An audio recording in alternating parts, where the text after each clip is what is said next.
In this video, we are going to show you how to permanently close your Master Workspace profile in Hermes Agent. Now, to do this is the easiest way, is just to prompt it on a new session and just type this one, Hermes profile delete, right? And then profile name, right? This is what you want to click, right? So it's going to start thinking and it's going to give you this reply. I'm going to need the actual profile name to delete. You can either tell me the name or I can list the existing profiles first. So either you actually know the profile that you want to delete, or you can just say, list down the profiles, please. Do that.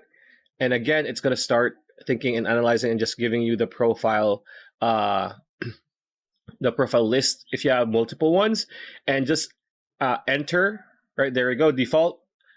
We only have a default, so I'm just going to say default. Right, I'm just going to type default, press enter, and it's going to delete that profile for us. So that's pretty much how you do it.